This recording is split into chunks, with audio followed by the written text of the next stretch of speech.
Star bulletin times मध्ये आपलं सर्वांचं प्रथमतः सहर्ष स्वागत। आज पेठ या ठिकाणची ग्रामसभा झाली म्हणजे आता तुम्ही जर पाहायला गेलं तर ग्रामसभा झाली सकाळी 12 वाजता सुरू झाली आणि संपले जवळजवळ पावणे 7 वाजले आता, म्हणजे पावणे 7 घंटे ही ग्रामसभा चालू होती। याच्यात अनेक प्रश्न असतात। गाव गाव तिथे ग्रामसभा, ग्रामपंचायत म्हणलं तर ग्रामसभा होती आणि 15 ऑगस्ट पासून ज्या ग्रामसभा व्हायला पाहिजेत काही ठिकाणी तहकूब झाल्या, काही ठिकाणी ग्रामसभा झाल्या, काही ठिकाणी उधळून गेल्या। पण पेठमध्ये जी ग्रामसभा झाली ही एक खरंच जर पाहायला गेलं तर महाराष्ट्रामध्ये सर्वांच्या मिळीजुळीने प्रश्न हा त्याला विचारून ते त्यांना विचारतात आणि समोर जे प्रशासक बसले होते त्यांनी जो निर्णय दिलाय आणि जो अहवाल घेतलाय, ठराव मांडून घेतलाय, त्या विषयावरती थोडंसं आपण ग्रामस्थ आहेत या ठिकाणचे कार्यकर्ते पण आहेत त्यांना आपण थोडंसं विचारणार आहोत की नेमकी किती ठराव झाले, किती मंजूर झाले, किती पेंडिंग राहिले। नमस्कार। नमस्ते। आपला परिचय सांगा पूर्ण। माझं नाव निलेश चंद्रकांत नामाले, मी पेठचा रहिवासी आहे। आज सकाळपासून तुमची 12 वाजता ग्रामसभा चालू झाली। आता बघितलं तर पावणे 7 वाजले, म्हणजे पावणे 7 घंटे लाईव्ह प्रक्षेपण पण चालू होतं आणि पावणे 7 घंटे ग्रामसभा चालली। म्हणजे असे गावामध्ये किती मुद्दे होते आणि किती तुमच्या अहवालात मान्य झालेत आणि किती पेंडिंग राहिलेत, म्हणजे अजून गावामध्ये कोणती कोणत्या समस्या आहेत? आमच्या इथं गटारांचे, पाण्याचे, जसं काही जलजीवन सारखा खूप मोठा मुद्दा आहे जो 31 कोटीचं काम होतं आमच्या गावामध्ये, ते आज तागायत पूर्ण नाही। लोकांना पिण्याचं पाणी स्वच्छ मिळत नाहीये। जे परेड नॉर्म्स प्रमाणे 55 लिटर मिळायला पाहिजे ते पाणी आमच्या गावात मिळालेलं नाहीये आणि आता 7 ते 8 दिवस भर पावसाळ्यामध्ये पाणी येत नाहीये। कचऱ्याची समस्या खूप मोठ्या प्रमाणावर आहेत आणि आमच्या इथं प्रशासक असल्यामुळे काय होतंय की ते प्रशासकांक कार्यभार दिलाय पण ते विस्तार अधिकारी असल्यामुळे त्यांच्याकडे पूर्ण तालुक्यात असल्यामुळे आमच्या गावात येत नाही। गेले 6 महिन्यामध्ये ते हार्डली 1 किंवा 2 वेळा आले असतील, माझ्या माहितीप्रमाणे डायरेक्ट ग्रामसभेला झालेले असतील।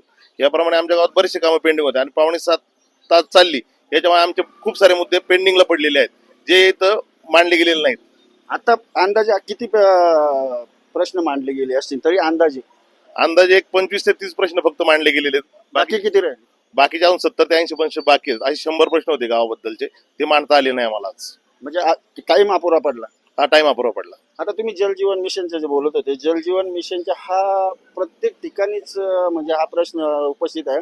तर बघितलं गेलं तर केंद्रातून सूचना आदेश आहे आणि राज्य सरकार पण याला निधी देतो, जलजीवन मिशन आणि हर घर नल से जल। पण बहुतेक ठिकाणी काही कामं झालेत, काही ठिकाणी पाणी गेले, काही ठिकाणी अपुरे राहिलेत। मग हे कामं अपुरी का राहतात आणि सरकार तर निधी भरपूर देतोय?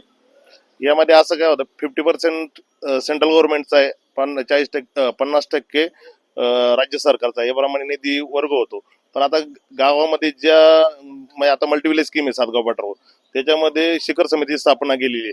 पण या शिखर समितीला आज तागायत माहीत झालेलं आहे की आपल्याला जे इस्टिमेट आहे, इस्टिमेट प्रमाणे कामं झालीत का नाही। गावांनी स्वतःच्या जागा दिल्यात, सगळं केलंय। गावांनी म्हणजे पंप स्टेशनसाठी जागा खरेदी केलेली आहे, त्याच्यात काही आर्थिक अनियमितता जाणवलेली आहे, ती आम्ही तिथं मांडलेली आहे। आणि टॅप कनेक्शन पर हेड द्यायला पाहिजे होतं, 55 लिटर पाणी हे पर हेड देणं गरजेचं होतं। ते आज तागायत आमच्या गावामध्ये ते काही सोर्स चालू झालेलं नाही आणि ही स्कीम 2024 ला कंप्लीट झाली असं दाखवलं होतं बोर्डवर, पण तसं कुठलंही काम कंप्लीट झालेलं नाही। म्हणजे असं स्पष्टीकरण भेटत नाही। हा स्पष्टीकरण मिळत नाहीये। तर तुम्ही ग्रामसभेमध्ये अनेक मुद्दे मांडले, जरा लोकांचं लक्ष पण तुमच्याकडे होतं। काय तुम्हाला वाटतं ग्रामसभेमध्ये प्रश्न मार्गी लागलेत की तसेच पेंडिंग, का नुसते आश्वासन? सध्या तरी सगळं आश्वासनांवरतीच चाललेलं आहे, कारण का पाठीमागच्या वेळची जी ग्रामसभा झाली तुम्ही पाहिलंच असेल की त्याच्यावरती फक्त सूचना लिहिलेल्या आहेत, त्याच्यावर कुठलीच अंमलबजावणी झालेली नाही। आज ग्रामसभा पाठीमागची आमची 2 जूनला झालेली आहे, आज 24 ऑगस्ट आहे। आजपर्यंत कुठल्याही बरेचसे असे विषय आहेत की ज्यांच्यावर कारवाई झालेली नाही काहीच। आणि आता पण एवढे मुद्दे आहेत आमच्या गावामध्ये, आता जसं यांनी सांगितलं तसंच आता आमच्या गावामध्ये जिल्हा परिषद शाळेचं काम जे चालू आहे तिथं एक 25 ते 30 लाख रुपयाचा निधी दिलेला आहे। त्याच्यामध्ये स्टेजसाठी 10 लाख रुपये खर्च करण्यात आलेला आहे, पण स्टेजचं काम झालेलंच नाही, फक्त वरचे पत्रे बदललेले आहेत आणि इस्टिमेट मध्ये स्टेजसाठी 10 लाख रुपये दाखवलेले आहेत। तसं पीएचसीचं काम चालू आहे। तुम्ही म्हणता 25 लाखाचा निधी पडलेला आहे, 10 लाखाचं काम झालेलं आहे, मग उर्वरित 15 लाखाचं त्याचा जाब तुम्ही विचारला नाही का आता ग्रामसभेमध्ये? आता ग्रामपंचायत मध्ये आम्ही विचारला, पण त्यावेळेस आम्हाला संबंधित अधिकाऱ्यांनी काय सांगितलं, जे आमचे प्रशासक आहेत त्यांनी सांगितलं की हे काम आमच्याकडे नाही, हे जेडपीचं काम आहे, हे ग्रामपंचायतीचं काम नाही। मग तुम्ही जेडपीकडे कंप्लीट करू शकता ना याची तक्रार? आमचा पाठपुरावा चालूच आहे, जेडपी पर्यंत आम्ही जातोच आहे, पंचायत समिती जेडपी सगळीकडे। पण आम्हाला काय आलंय, म्हणावा असा प्रतिसाद भेटत नाहीये। आम्ही प्रयत्न खूप करतोय, पण प्रतिसाद असा त्या पद्धतीत भेटत नाही। आता काही काही अधिकारी चांगले आहेत जे प्रतिसाद देतात ते. पण काही काहींचा प्रतिसाद म्हणावा असा भेटत नाहीये. भेटत हो. आता ग्रामसभेमध्ये आम्ही दुपारपासून बघत होतो, एक 42 कोटीचा काय मुद्दा 42 लाखाचा, 42 लाखाचा एक मुद्दा, ते कोणती स्कीम आली होती असं का ते 42 लाखाचं? काय झालेलं आहे, आमच्या गावामध्ये 42 लाखाची कामं झाली होती. ती झाली होती 15 वित्त आयोगामार्फत. त्याचं ई टेंडरिंग नव्हतं झालं, त्याची झाली होती पेपर नोटीस. पण पेपर नोटीस करताना जो पेपर स्थानिक भागात चांगला प्रचलित आहे किंवा DGIPR च्या अंतर्गत जो येतो त्याच्यात पेपर नोटीस करणं बंधनकारक आहे. परंतु आता यांनी जी पेपर नोटीस केली होती, म्हणजे जी आम्हाला माहितीच्या अधिकारामार्फत भेटली, त्याच्यामध्ये आरंभ पर्व नावाचा पेपर आहे, तो आमच्या गावात कोणालाच येत नाही. बरं, आम्ही त्या आरंभ पर्व नावाचा पेपरची ऑनलाईन प्रिंट काढली, त्याच्यात ती पेपर नोटीसच प्रसिद्ध झालेली नाही. मग ह्याच्यात जो गैरव्यवहार झालेला आहे तो कुणी केलाय याच्यावर संबंधित चौकशी व्हावी. आता हे आम्ही मागच्या ग्रामसभेत सुद्धा मांडलं होतं, त्याच्यावर काहीच कारवाई झालेली नाही. आत्ताही पुन्हा म्हणतोय त्याच्यावर काय कारवाई होईल असं सध्या तरी काय ग्रामसभेच्या वातावरणावरून दिसत नाही. तसंच आज मी अजून एक मुद्दा मांडलेला की एक जनप्रवास म्हणून पेपर आहे, तो सांगली सातारा त्या साईडचा पेपर आहे, त्याच्यात पेपर नोटीस केली होती. आता जर कामं पेठची आहेत किंवा आपल्या आंबेगाव तालुका पुणे जिल्ह्यातली आहे, तर पेपर नोटीस सांगली साताऱ्याला कोण करते? मग ह्याच्यात नक्की जे काळबेर आहे ते समाजापुढे आलं पाहिजे ना. याच्यासाठी आमचे प्रामाणिक प्रयत्न चाललेले आहेत.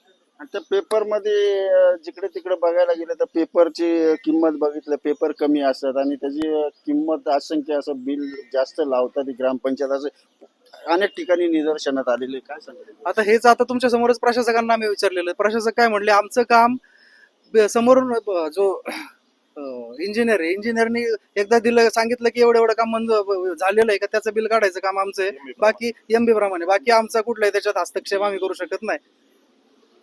उर्वरित कामं आता कधी मार्गी लागतील, पुढची ग्रामसभा कधी होईल, आणि याचे प्रश्न जर मार्गी लागले तर तुम्ही वर तक्रार करणार का याची? आता काय आलंय, नियमाप्रमाणे गव्हर्नमेंटच्या वर्षात यांना 4 ग्रामसभा घेणं अनिवार्य आहे आणि त्याच्यात 4 महिन्याच्या आतमध्ये एक ग्रामसभा घ्यायची असती.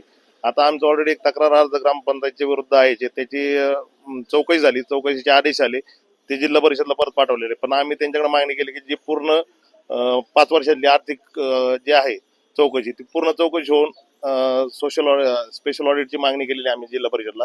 सीओकडे तसं पत्र दिलेलं आहे, चौकशीसाठी मागणी केलेली आहे. तर त्यांनी आम्हाला म्हटले की आम्ही लवकरात लवकर याच्यासाठी चौकशी लावू. मग त्याच्यातनं आता काय सापडन ते महत्वाचं राहील पुढे जाऊन. आता पेठ गावामध्ये जे ग्रामपंचायतीमध्ये प्रशासक आहे सध्या, काय निवडणुकीची काय तारीख वगैरे काय डिक्लेअर झाली का, करून काय अशी काय माहिती मिळाली? नाही, त्यांच्याकडून तर अशी काय आम्हाला माहिती उपलब्ध झालेली नाही. पण आता ओरली ऑनलाईन किंवा मीडिया न्यूज मधून आम्हाला या गोष्टी कळतात की पुढल्या जानेवारीच्या आसपास लागण्याची शक्यता आहे. त्यामुळे आम्ही पण वाट पाहू नाही याच्यामध्ये काही चेंजेस होतात किंवा नवीन काही घडतंय. म्हणजे ग्रामपंचायतमध्ये सरपंच भेटला, ग्रामसेवक भेटल्यानंतर काही प्रश्न असतील ती मार्गी लागून जातात. हा, बरोबर आहे. पण आता प्रशासकांचं असं काम असल्यामुळे काहीच कुठलं काम मार्गी लागत नाही. खूप सारी कामं पेंडिंग मध्ये पडलेली आहेत. जसं की आमच्याकडे कचऱ्याचा खूप मोठा प्रश्न आहे, पाण्याचा प्रश्न आहे, रस्त्यांचे प्रश्न आहेत, हे खूप सारे पेंडिंग मध्ये आहेत. आणि डांबराचे रेट वाढलेत, ह्या कारणास्तव कामं थांबलेली आहे. याची पूर्ण सीओ साहेबांनी पण दक्षता घ्यावी की जेणेकरून ग्रामीण भागातल्या लोकांना सुविधा पुरल्या पाहिजेत किंवा तिथपर्यंत गेल्या पाहिजेत. तर हे ग्रामपंचायत पेठ ह्या ठिकाणची समस्या ग्रामस्थांना वाटतं, कोणाला पण वाटतं आपल्या गावामध्ये जी विकासाची कामं आहेत, केंद्राकडून असेल राज्य सरकारकडून असेल, निधी तर भरपूर येतो पण ही कामं पूर्ण होत नाही. आणि असंच प्रश्न टाकून BDO का कंप्लेंट या ग्रामस्थांना कुठंतरी भेटीत धरलं जातं आणि ही कामं पूर्ण होत नाहीत. पाहूया आता पुढच्या ग्रामसभेमध्ये यांचे मुद्दे पास होतात की नाही आणि या विकासाला गती मिळते का नाही. तुम्ही पात्र, आम्ही पात्र आहोत. स्टार बुलेटिन टाइम्स पेठ.